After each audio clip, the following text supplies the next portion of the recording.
Hi guys, we have tip off on the switch and we are going to be breaking down basketball. So this is not just another podcast. I have a couple basketball heads with me. My name is Tunde Young, of course, internet troublemaker. But Tunde Young, Tosin Abayomi, basketball savant, Dallas Mavericks fan, badly behaved human being. Next to me, and of course the pretty boy over there is Ifeanyi, Third Splash Bro on Twitter. So you know he's one of those people that basketball is almost their entire personality. Golden State Warriors fan. Warriors fans are annoying. But we are only talking playoff teams today. Yeah. Warriors are not in the in playoff contention. Let's get started. Yeah, speaking of playoffs, Tosin's favorite team, Dallas Mavericks, are down 2-0 in the NBA Finals at the moment, losing game 1 and 2 in the TD Garden. And by the time this comes out, game 3 would have happened, but we're still going to dissect what happened. Tosin, did you see this? Did you see the Dallas Mavericks being down 2-0? It's all part of the plan. You need to understand it's all part of the plan. When you look at the Boston Celtics, obviously, very, very, very, very calculated team. They have the right PCs. They're quite amazing role player. Drew Holiday, the glue. Jaylen Brown and Jason Tatum, these are 2 All-Stars. Then you now add in Kristaps Porzingis. Obviously, we needed to figure out their strengths and their weaknesses. Yeah. And if you watch the first game, Kristaps Porzingis literally changed the game. If you watch the other quarters, the second quarter, the third quarter, the fourth quarter, the Mavs were right there with the Celtics. But that first quarter, Kristaps Porzingis brought in that energy, changed the complexion of the game. In game 2, it was back and forth. You understand? The Celtics put through in the end, but we were right there. Now we get to go home to Dallas. We have some home cooking. We sleep in our beds. The players will get to play better. That's how I see the series. I always saw it as a 6 or a 7 game series. If I do agree with this brother waffling. I believe Celtics are a better team. That's it, period. Without a doubt. Celtics are the better team. They are deep. And you cannot...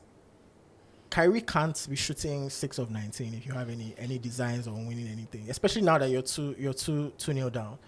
Everything is on Doncic. It's all. I know a lot of people have accused him of playing hero ball, but it looks like he has to play hero ball. Yes, it looks like he has to do it for you to have a chance. If Kyrie is shooting basically 30% from the field in 2 games, then Luka has to absolutely play hero ball. So this has to go into the tactical nuance of the game. And one of the strengths of the Boston Celtics is that they do not use help defenders. Like they prefer that each player should stay on their player, play one-on-one. Yeah. And one tactical approach that the Boston Celtics coach did, which is Joe Mazzulla, he switched the matchup. He put Kristaps Porzingis on either Derrick Jones Jr. or PJ Washington, meaning that Luka Doncic, obviously our star player, he obviously likes to run the 1-5 pick and roll, which is bringing the center. Obviously, he's faster than the center. He makes that read. Now you are left. You understand? To make a decision, is either you come help or he scores. Yeah. You understand? Now, when you switch that pick and roll, if Jaylen Brown is guarding him and you bring in Derek Lively to set a screen, Derek Lively sets a screen. He switches on to Jason Tatum.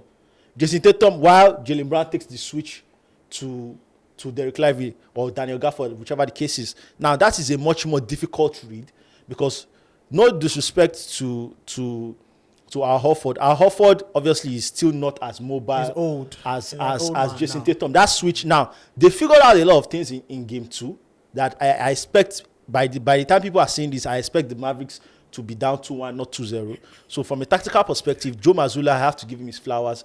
And obviously, we have to kind of change our offense to now make it work based on that tactical approach.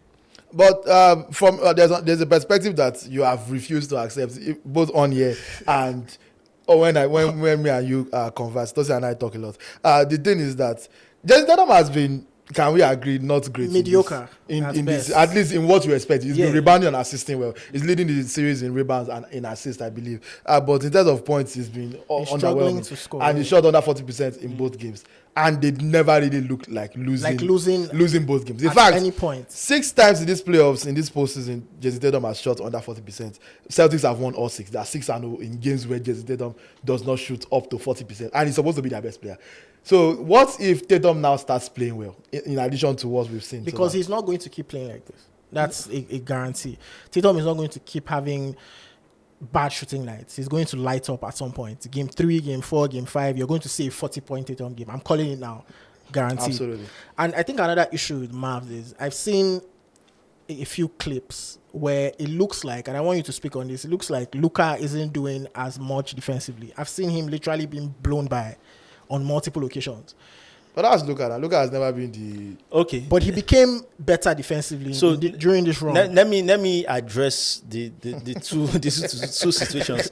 One of the luxuries of the Boston Celtics is that, like, when you have depth in every position, you are able to overcome a Jason Tatum, who is a B player, a B minus player, but a lot of people feel he's an A plus player. A B minus He's, player. he's actually a B minus player. But No when the team is very, very That's harsh. when the team is stacked, you understand you can overcome. Throughout the playoffs, he has not been shooting efficiently. Yeah. Now, for my understanding of what has happened, because people are saying that once Jason Tatum gets up and he scores 40 points, the series is over. No.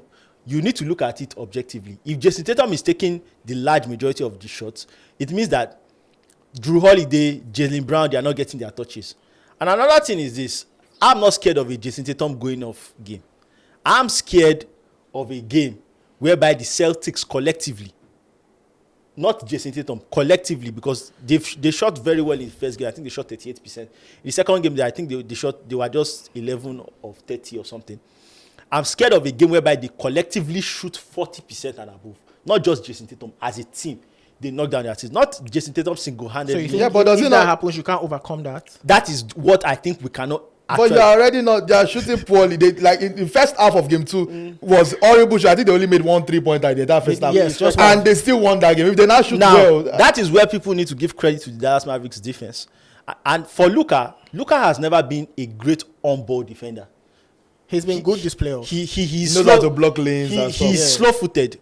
One of the problems that we have, especially because of matchups, and that is why, obviously, when you look at the importance of Kristaps Porzingis to this team, we always hide Luka on the center, not directly, but the center is Luka is always in help position for the center. Okay. The problem is that with Kristaps Porzingis stretching the floor at the top of the key, you can't really hide him. So what Joe Mazzulla did is he put Drew Holiday in the dunker spot.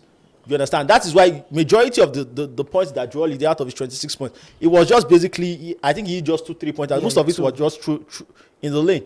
So that's my major concern, that for Luka, he doesn't need to stay in front of the opponent. He just needs to get the rotations right. If they beat you off the dribble, do not rotate to the strong side. Rotate to the weak side, because the ball is most likely going to the strong side. Okay. So go to the left instead of you going to the right. You go to the left. Go and hide on the weak shooter.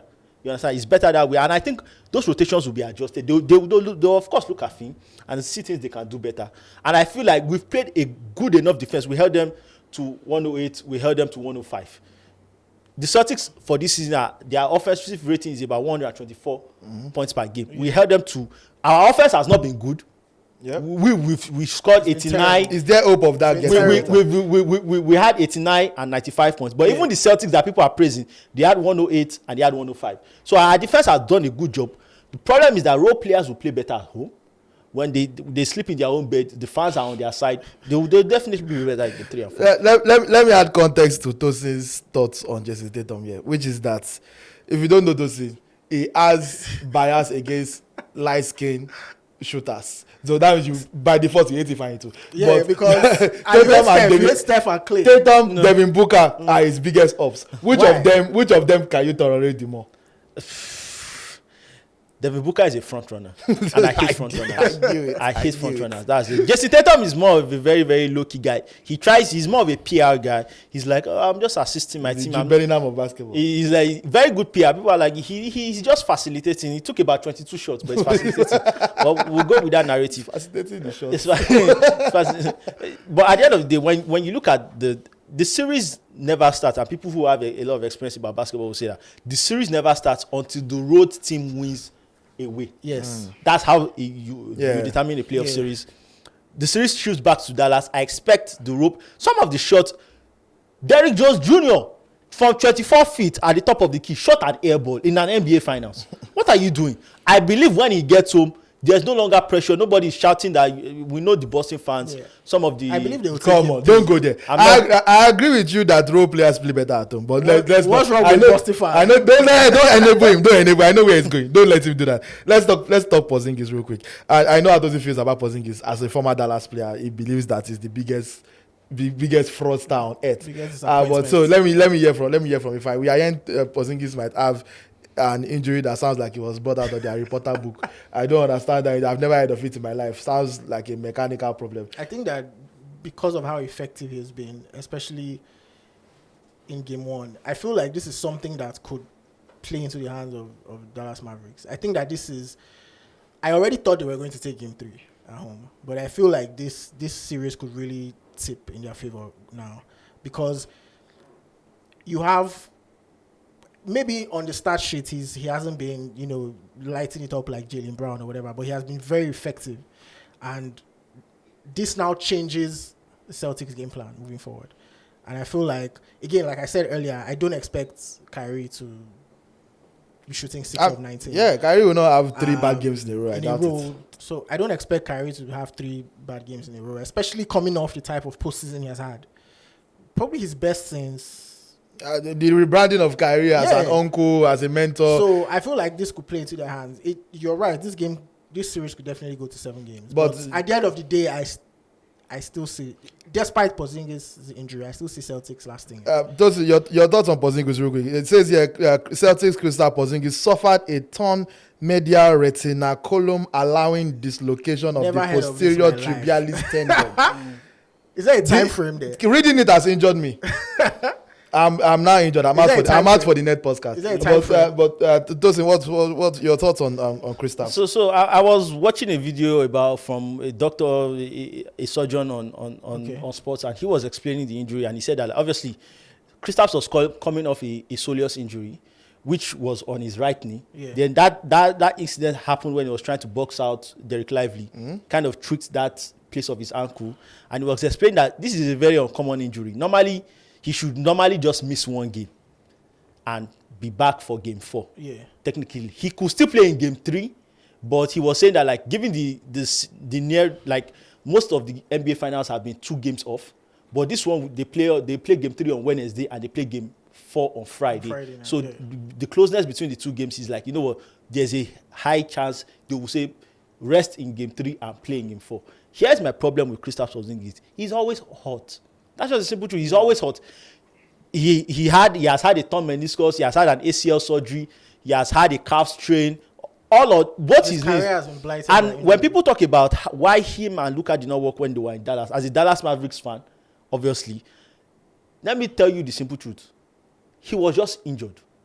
And I expected him to get injured. Nobody's praying for anybody's downfall, but I expected him to get injured during this series. But even when he was, when you do not play for 36 days and you now want to play in the NBA finals, which is the highest level of competition. But he showed in game 1 that he was not rusty. Yes, you play, but when you all of a sudden you've not played in a long time, and you now come and play 26 minutes of action in an NBA finals with that kind of aggression. You understand that intensity in that game? I honestly felt Kristaps Porzingis was going to get injured in that game, and for me, I see him coming back in game 4, trying to overcompensate for his left knee. There may be straining something on his right. Does this tilt this? I think it totally changes this series. But in fact, by the time we have the next podcast, I think we are having totally different conversations about the direction of this series. Well, speaking of the next podcast, that means we have to go. But buzzer beater, can anybody hit the buzzer beater real quick? Who is the Lakers net coach? Call it. Dan Ollie is no longer. Just call it. Is it JJ Redick? Who else? Who do you think is coming in? Is either going to be JJ Redick or James Barrigo? I think JJ Redick gets it. Bring back Davinam. I want to suffer again. Bro, Davinam is one of the worst coaches in the history of sports. But we'll talk about that on the next pod. It's been the switch. Tosin Abayomi, Report. Tune Young, signing out.